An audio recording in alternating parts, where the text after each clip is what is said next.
Hey, what's up, everyone? How are you all doing today? Welcome to our Week 4 edition of the Alec and Alex Fantasy Experience. Today we're going over our player rankings by position. This is a pretty. You put Week 3, by the way, at the top of all this. Yeah, it's Well week three.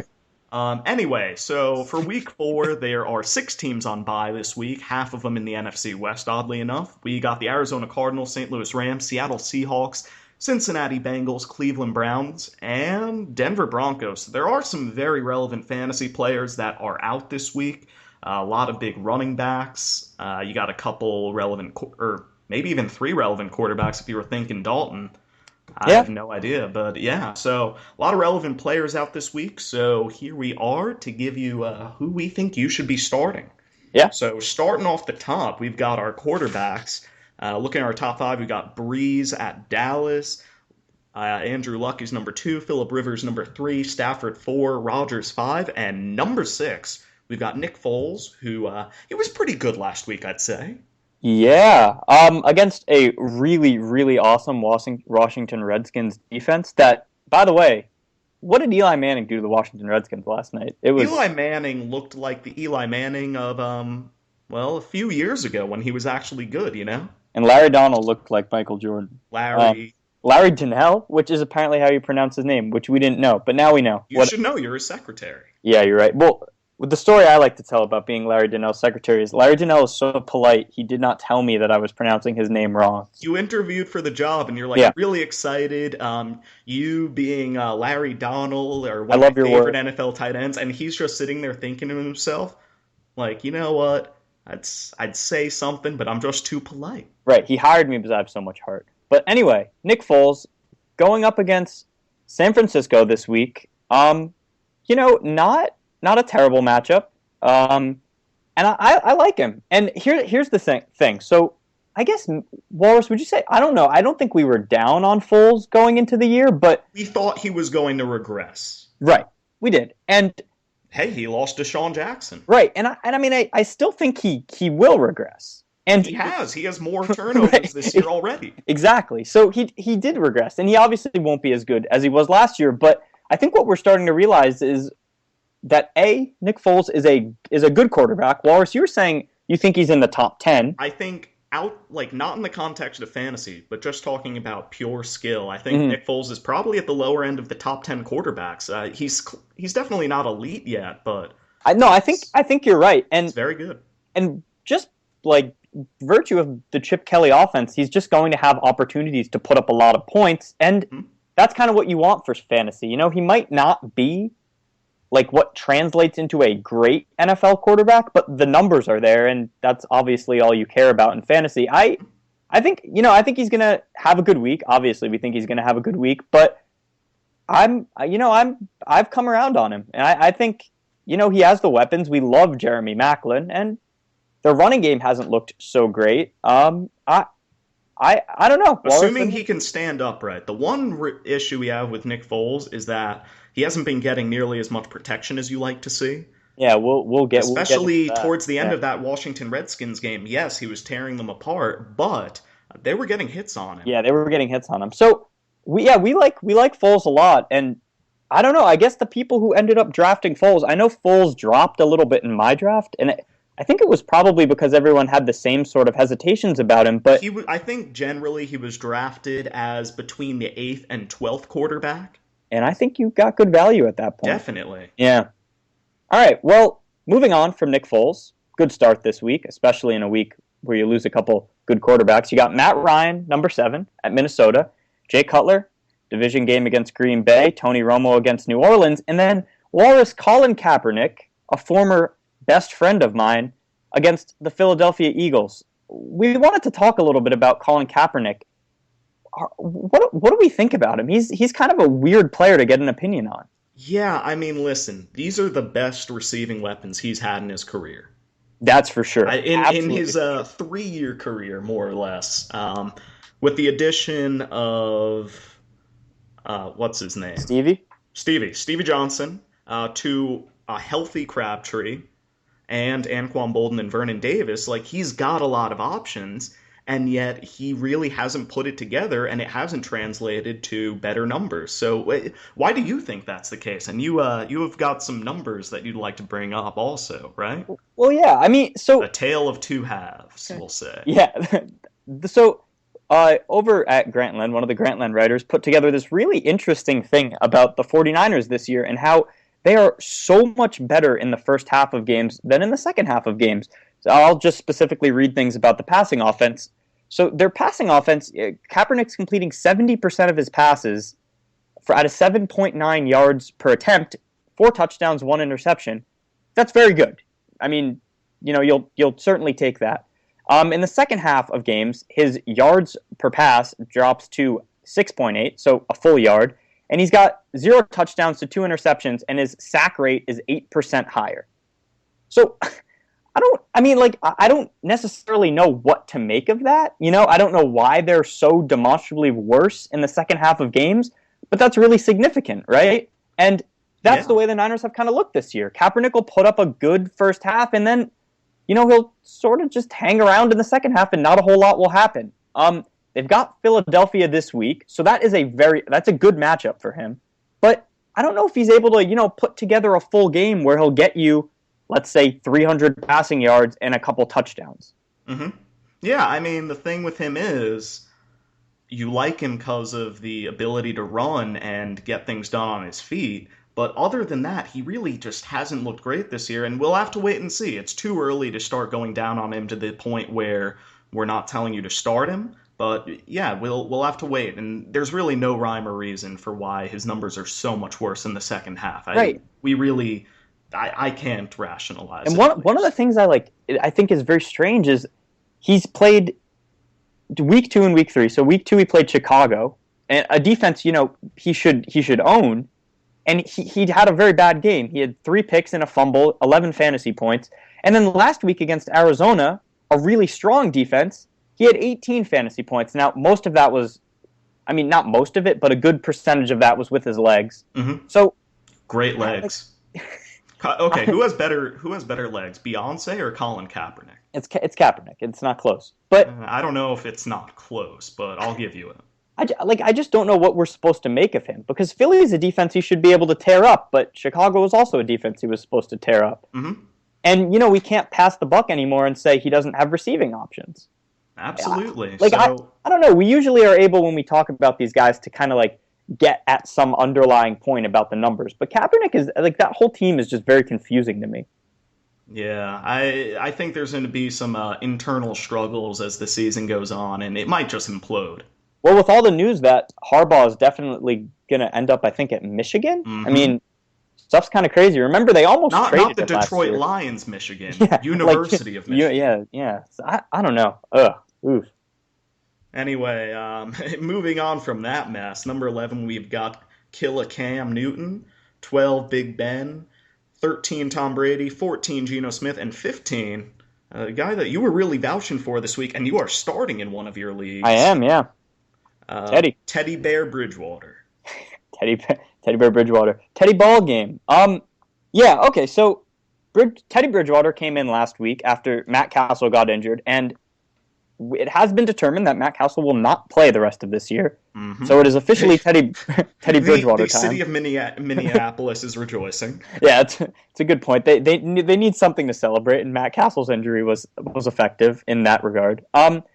So I like Teddy Bridgewater. He had a pretty good week last week against New Orleans. He didn't look great. They tried to get him involved with some checkdowns. He missed a couple easy throws, but stuff to be expected in his first game action in the NFL. He actually ran a little more than you would expect him to. He was not a running quarterback in college, but they tended to use him. He scrambled a little bit. I like him. Atlanta's actually been very good against quarterbacks this year in terms of fantasy, so it's not a great matchup. Andy Dalton was able to tear him up, though. That's true. It's true. So I like Bridgewater. I think by the end of the year he'll be maybe fringe startable in a 12-team league. He'll definitely be startable in a 2-quarterback league. Yeah. But this week I'm high on him just because I think he will be good, but I think he will get better as the year goes on. Absolutely. I think the thing with Bridgewater, and you look at the matchup, Atlanta, those numbers are a little skewed because they essentially shut down Tampa for zero passing offense. And That's a very good that's a point. third of the games that they've played, or in other words, 1 out of 3 for Good job. you math majors out there. So yeah, I don't think Atlanta's defense is really that good necessarily. I think Teddy could have a good game for sure. Yeah, I mean he has the weapons, and we'll see. I'm actually very excited to see what a full week of game planning with Teddy Bridgewater looks like, because it almost I mean, it didn't almost. It looked like they still had Matt Castle game plans with Teddy Bridgewater playing. Yeah. They weren't really taking advantage of like the things. It seems like the nearly infinite list of things that Teddy Bridgewater does better than Matt Castle. So we'll see. They are infinite. The only thing that Matt Castle does better than Teddy Bridgewater is being white. I think that's pretty much it. Teddy Bridgewater's better in every other facet. It's a good point. Matt Castle is white, and he can't do anything about that. Finishing off our top quarterbacks, we've got Ryan Fitzpatrick, Blake Bortles, Ryan Tannehill, EJ Manuel, and Joe Flacco is at number 20. And that's it for our quarterbacks. Moving on to our running backs, our top 5, we got DeMarco Murray, Le'Veon Bell, Arian Foster, Eddie Lacy, and Matt Forte. And funny thing, despite the fact that none of them are on bye, none of the top 3 running backs in the preseason are anywhere in our top 5. Yeah, that's LeSean McCoy, Jamaal Charles, and the indicted one, Adrian Peterson. The indicted one. He sounds like Voldemort. Yeah, I mean, Le'Veon Bell, I think we were wrong about him. Absolutely. He's pretty nasty. But we're not here to talk about Le'Veon Bell, Walrus. We're here to kind of take stock of some of the top 5, or our preseason top 5. So at number 4, we have Eddie Lacy at Chicago. Now, that's a great matchup. Are you over your Eddie Lacy concerns from earlier in the season? Well, let's look at who he's played. He's played against Seattle, who's good defense. Pretty good defense. Played against the Jets, who's a great run defense and a very easy defense to pass on, so it's explainable why he would be underutilized there. And he's played Detroit, who has turned out to be a very good run defense. That is correct. You look at all 3 of those, and it kind of makes sense, the numbers he's had, and I think it's still very believable that he is a borderline elite running back. Despite that, so I think they are going to run it quite a bit. Chicago's been a very opportunistic defense, getting a lot of picks, so they might not want to rely too heavily on the passing game. Although, I say that very, very not with a lot of power behind it, because they are going to pass a lot. But Eddie Lacy, I expect him to get the most carries he's had in any game on the season so far. So he hasn't topped 15 touches, and that includes his receiving stuff as well. Mm-hmm. And I guess some people are seeing that as a problem. But we were talking about this before. I think that's probably more of just a function of who they were playing, right? Yeah, absolutely. Yeah. And now, that said, if he doesn't get 15 touches against Chicago this week, you should probably worry. Then we should worry. But until that stat line comes out at the end of Sunday, or are they even playing Monday? They are playing... When are they playing? I think they're playing on Sunday. Doesn't matter. After this weekend, it's we'll know if 1 Eddie o'clock. Lacy is going to be relevant in fantasy. But for now, you got to start him. Yeah, I think so. This is I think the last week. He really does. He really needs to play well this week. Mm-hmm. Absolutely, and we think he will. And you know what, Warriors? We think he will. All right. So number 5, Matt Forte, the other running back in that matchup, and then LeSean McCoy at number 6. Who was another top 5 pick, probably a top 3 pick. Yeah, probably top 2. Probably top 2. Hey, would have been top 2 if I had a top 2 pick. And he's been bad. Like, no bones about it. He's been really awful. Yeah. Do we have an explanation? Yeah, that offensive line. It's been bad. Yeah. Been injured. So last year, one of the most. I think they were definitely the healthiest offensive line last year. I believe they got. Every single starter played every single game for the Eagles. There were no injuries. There were no injuries on the offensive line. So, very interestingly, everyone is chalking it up to Chip Kelly's, nutrition practices and how he sort of does things personally differently. massaging their thighs before games. His personalized smoothies for players. But and I think that probably I mean, you'd think that helped, but the NFL is a league that's prone to attrition, right? Guys get hurt, and that's what's happened to them this year. They've had some really serious injuries on their offensive line to the point of where like most of their starters from the beginning of the year are not starting anymore. Mm-hmm. They've lost Jason Kelsey. They've lost Evan Mathis, two of their better offensive linemen. Lane Johnson still on a 4-game suspension. So you got to worry about the Eagles' offensive line. So do we think LeSean McCoy can overcome that? So he's got two things going against him. One, the line isn't going to magically get healthier. Guys are going to come back, but we don't know for how long. And the other big thing, though, is Darren Sproles is a factor that he had not had to deal with previously in his career.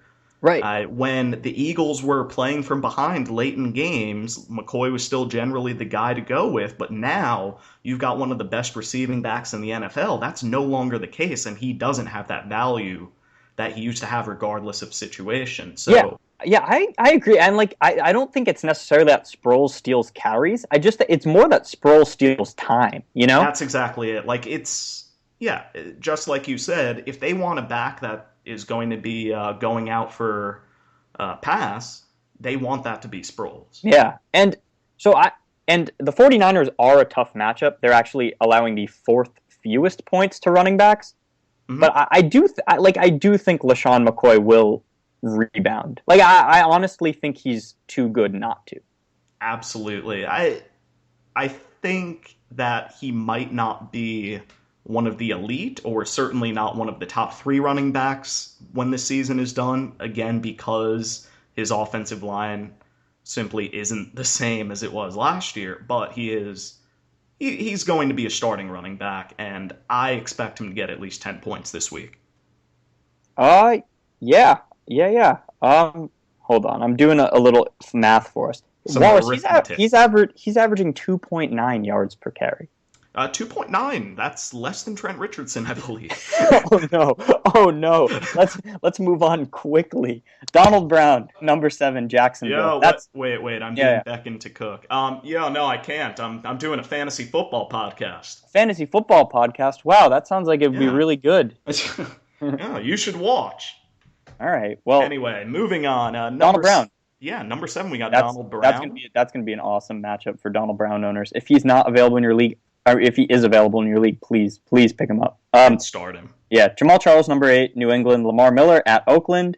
CJ Spiller at Houston. Fred Jackson at Houston. Ahmad Bradshaw, number 12, playing Tennessee. We like that a lot, right? Yeah, believe it or not, Ahmad Bradshaw is better than Trent Richardson at football. Yeah, I mean, 6 yards per carry through his first 3 games. It's pretty good. I think we'll take that. Probably won't work, won't be consistent the whole year. But I don't know. I mean, we've mentioned this before about Ahmad Bradshaw. He's been good his entire career. He's been consistently good. When healthy. He's never. Yeah, exactly. He's never. He's always been the guy when he's healthy. So you ride him as long as you possibly can. So I don't know. I mean, I like him. I think he probably has some upside value here.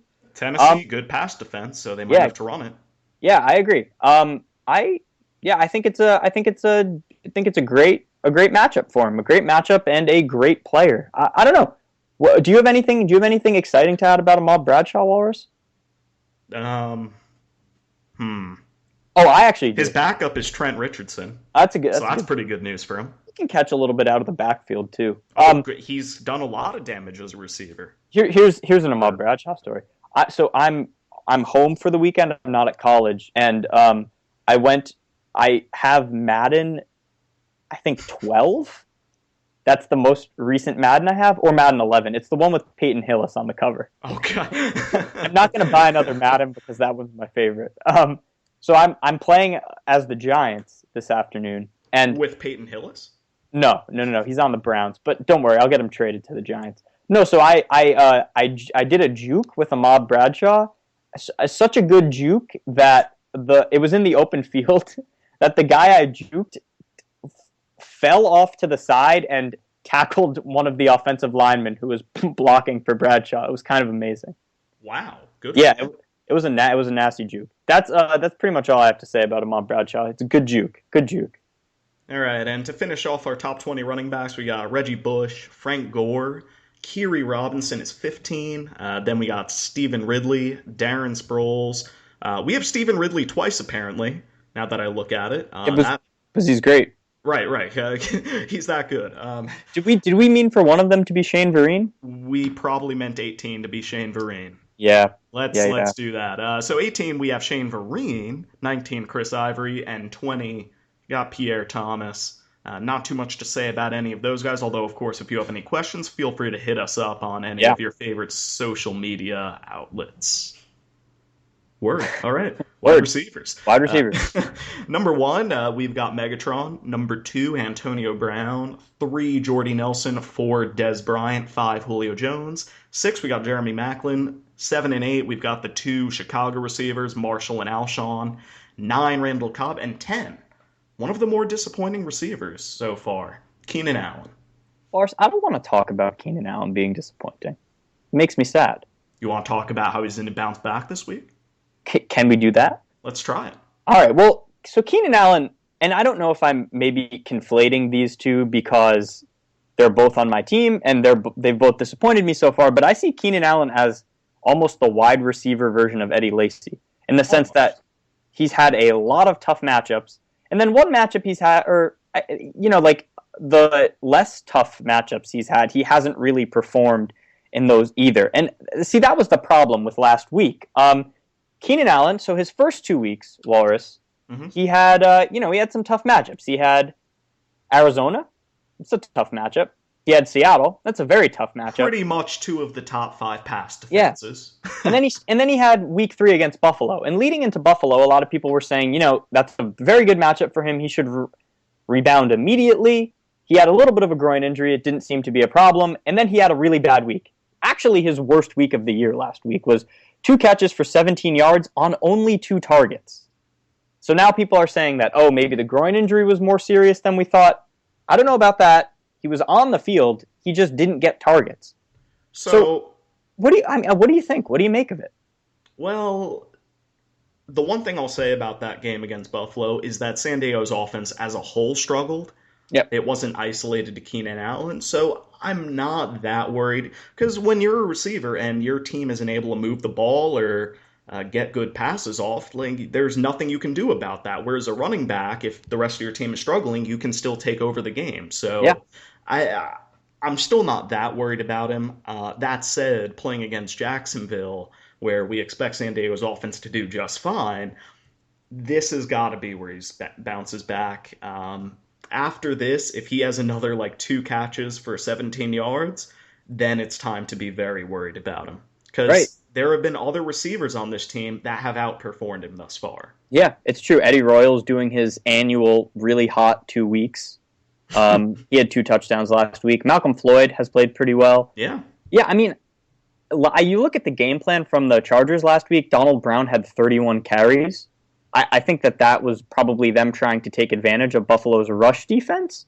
Mm-hmm. This week, you can probably take advantage of the Jaguars defense using whatever players you want. You can go ahead and trot out what's his name on defense. On defense, who? What? The Peyton Hillis? Imaginary girlfriend. I'm sorry. I didn't want to have to refer to him as that. What do you? Oh, who are you talking? Notre about? Dame linebacker. Oh, Teo. Yeah, they could trot out Teo at wide receiver, and I think they'd be just fine. Oh, good call. Or I guess they could trot out Teo's girlfriend, right?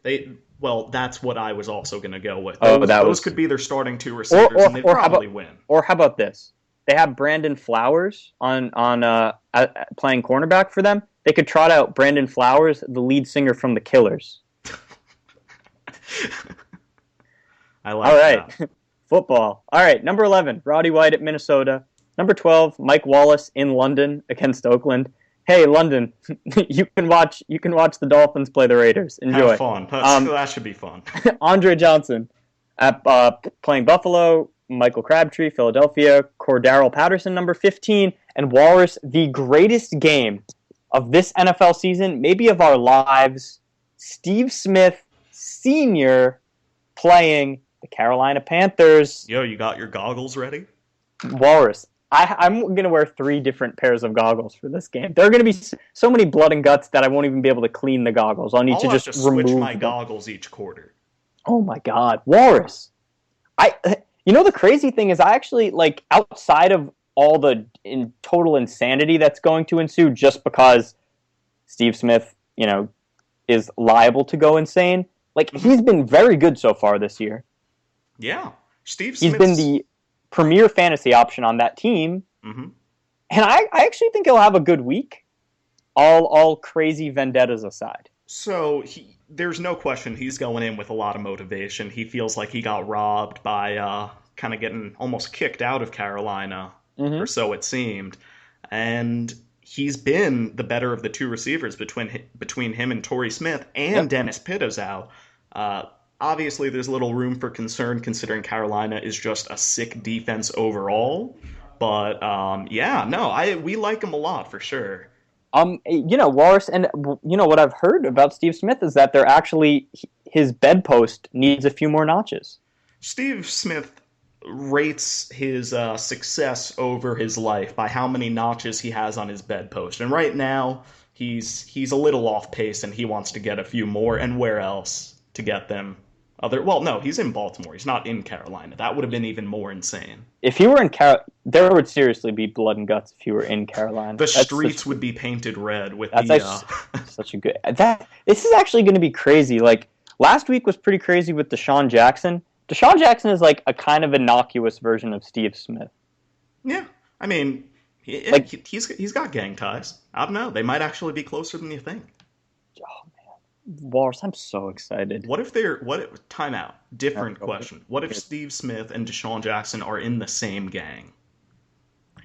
Oh my God! The crazy thing about Deshaun Jackson is there were only gang allegations, and then the Eagles just cut him.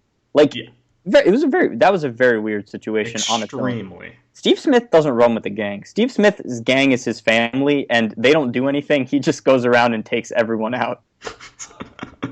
You're either on his side or you're under his foot, and therefore on his bedpost.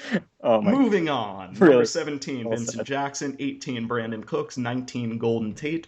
20, Reggie Wayne.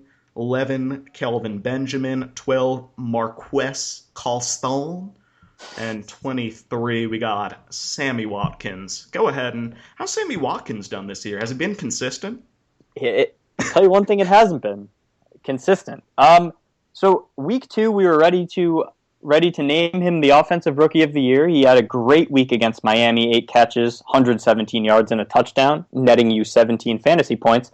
Last week against San Diego, who's been actually a better defense than we expected them to be, but nonetheless not a great defense by any measure. I mean, maybe they've played well this year, but Walrus, I think you and I agree they're not a fantastic defense. I think they're a little. I think they're top 12, but definitely not much higher than that. Right? Yeah. Right now they're the fifth best defense in terms of not allowing. When you play against Carson Palmer, and that Seattle team is very good, but keep in mind their offense isn't insane.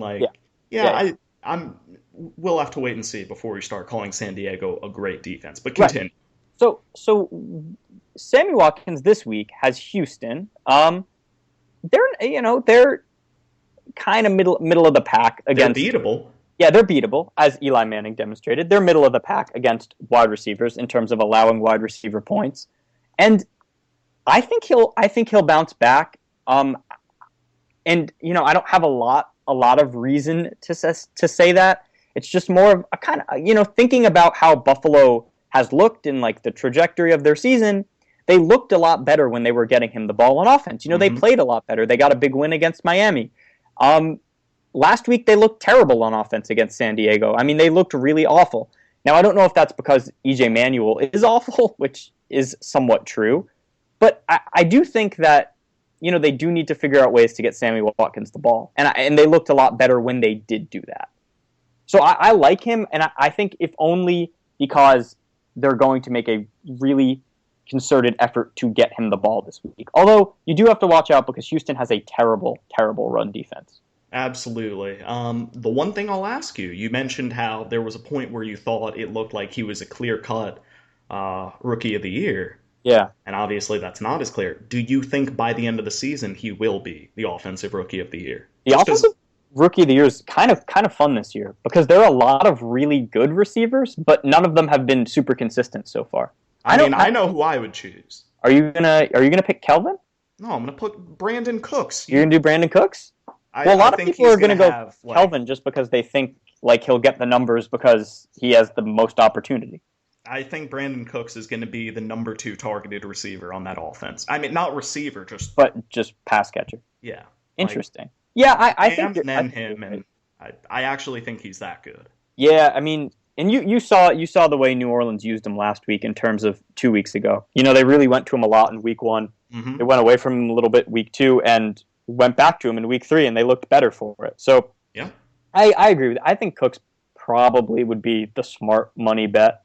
I don't know. Yeah, but I mean, obviously Sammy Watkins is insanely talented, and he can get it done. Yeah. Anyway, moving on. To round out our receivers, we've got DeAndre Hopkins. Kendall Wright is number 25. James Jones, Jordan Matthews, Terrence Williams, Torrey Smith, and number 30. You think he's going to put the team on his back? I mean, we'll have to see. He's going to be playing the ATL with Teddy Bridgewater. Oh man, should be fun. All right, tight ends. Number 1. Who could possibly be the number 1 tight end? Well, considering that Zach Miller's on bye, it would have to be Jimmy Graham. Considering Jared Cook is busy punching some quarterbacks. Oh man, Walrus. Sorry about that. It's fine. Number 1, we got Jimmy Graham. Number 2, Vernon Davis. And number 3, Rob Gronkowski. Yeah, I mean, we're making serious enemies by putting Gronk third. That's how bad tight ends are. Walrus and I, we were talking about our rankings, and we were both like, we're a little bit out on Gronkowski. Hasn't looked great so far this year. Is on limited snaps. Now, to be fair, he's probably number 4 because Julius Thomas is on bye, but continue. Right. That's true. He's, on limited snaps, played 60% of snaps. So we decided to penalize Rob Gronkowski by putting him third. Yeah, I mean, we like him. He does not look fully healthy. Mm-hmm. Looks a little slow, or at least not as explosively athletic as he's looked in other years. And he is on a limited snap count. Yeah. That being said, Kansas City, pretty bad defense. Although New England pass offense hasn't been great so far either. So, I mean, we like Gronk. Obviously, if you have him, you have to start him. Mm-hmm. But you drafted him at a place where you probably don't have a great backup tight end. That's exactly right. And I mean, I don't, I think he's obviously startable all year, but I think it's very safe to say that the best Gronk is far in the rearview mirror. Probably, especially given Brady's trajectory. Yeah, I don't know. I'm glad I didn't go for Gronk. He went pretty high in some drafts. Yeah. Do you remember where he went? Average draft position? I don't know. If I could dig that up. You talk about something else. Well, we can go on to number 4, Black Unicorn Martellus Bennett, who's playing against Green Bay. And Martellus Bennett has scored a touchdown in every week so far, and he has just generally been, I would say, awesome. Yeah, that's fair. He has gotten targeted 8 or more times in all 3 games, which is, again, awesome. I love it.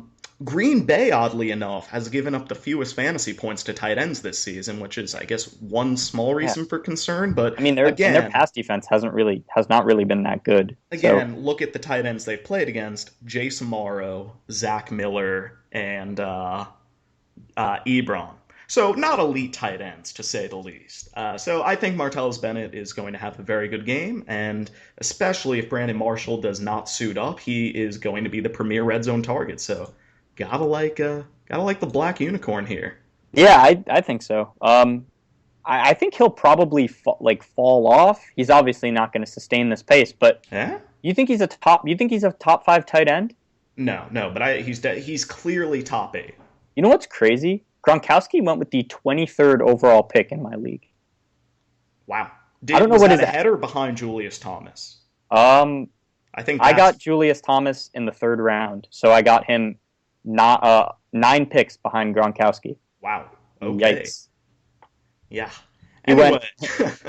He went just behind Antonio Brown.